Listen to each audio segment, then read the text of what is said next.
नमस्कार प्यारे साथियों, स्वागत आप सभी का एक बार फिर से आपके अपने YouTube चैनल में।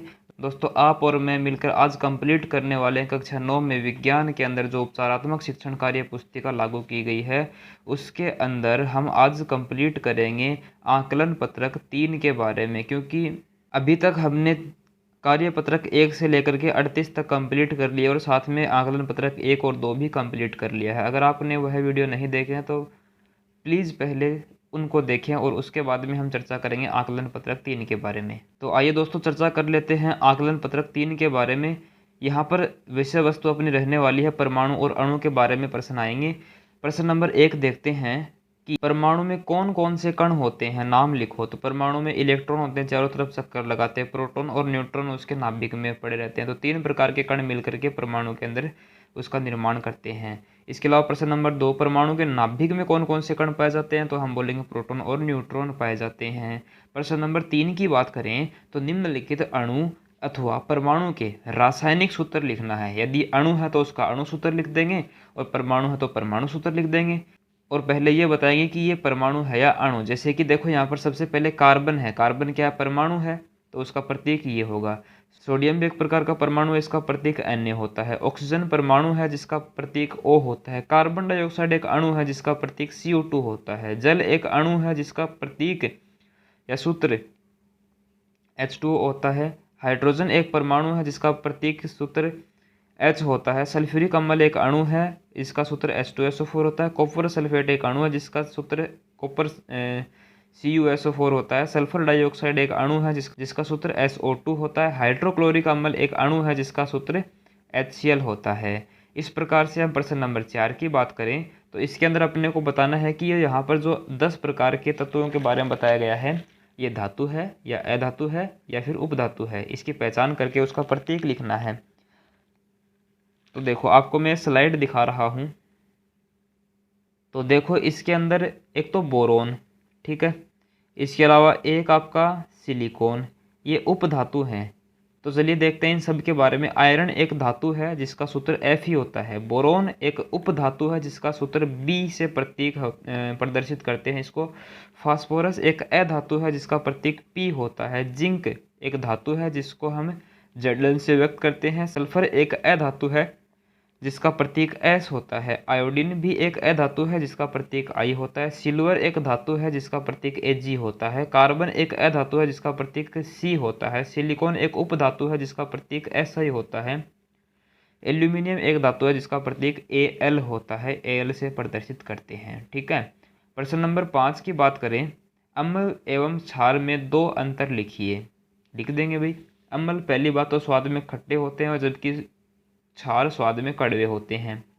अम्ल नीले लिटमस को लाल कर देते हैं जबकि क्षार लाल लिटमस को नीला कर देते हैं। प्रश्न नंबर 6 है कि कौन सी धातु ठोस अवस्था में नहीं पाई जाती है? ठोस अवस्था में नहीं पाई जाती है। वैसे तो सभी धातुएं ठोस अवस्था में पाई जाती है, परंतु पारा एक ऐसी धातु है जो द्रव अवस्था में पाई जाती है कमरे के ताप पर। कौन सी ऐसी अधातु है जो विद्युत की सुचालक होती है? वैसे तो सारी अधातुएं जो होती हैं वो विद्युत की कुचालक होती हैं, परंतु एक अधातु है ग्रेफाइट, ठीक है, वो क्या होती है? सुचालक होती है। प्रश्न नंबर 8 की बात करें, समांगी और विसमांगी मिश्रण का एक उदाहरण देना है। एक एक उदाहरण देना है। समांगी मिश्रण का एक उदाहरण अगर आप बताना चाहो तो नमक और पानी का घोल बता सकते हो। इसके अलावा चीनी और पानी का घोल बता सकते हो, ठीक है। इसके अलावा विसमांगी मिश्रण की बात करें तो चावल और गेहूं के दानों को आपस में मिक्स कर दो, वो विसमांगी मिश्रण होगा। इसके अलावा तेल और पानी का मिश्रण भी विसमांगी मिश्रण ही होता है।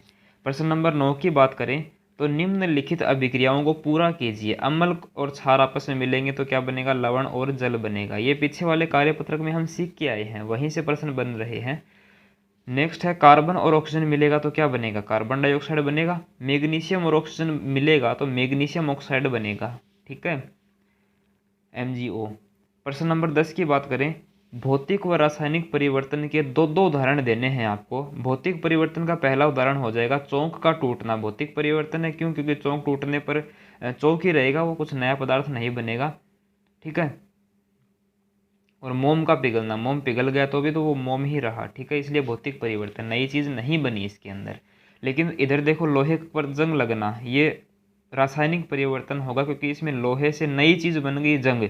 और भोजन का पाचन, तो ये भी रासायनिक परिवर्तन होगा, क्योंकि इसमें भी एक नई चीज़ बनी है, और वो नई चीज़ है जैसे कि भोजन से क्या बन गया, कार्बोहाइड्रेट, प्रोटीन, वसा, इस तरीके से। अब अपने को परमाणु की संरचना का नामांकित चित्र बनाना है, मतलब चित्र तो बनाना है लेकिन उसके अंदर नाम भी अंकित करने हैं। सबसे पहले मैंने यहाँ पर एक छोटा सर्किल बनाया है जिसको हम नाभिक बोल रहे हैं। क्या बोल रहे हैं? नाभिक बोल रहे हैं। नाभिक के अंदर दो चीज़ें रखी है मैंने, एक तो प्रोटॉन और एक न्यूट्रॉन। ठीक है, प्रोटॉन को P+ और न्यूट्रॉन को N से व्यक्त किया गया है।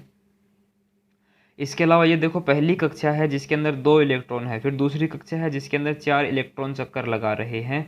तो इलेक्ट्रॉन यहाँ पर ज़्यादा भी हो सकते हैं, दूसरी कक्षा में 8 इलेक्ट्रॉन तक चक्कर लगा सकते हैं, लेकिन मैंने ज़्यादा नहीं किया यहाँ पे।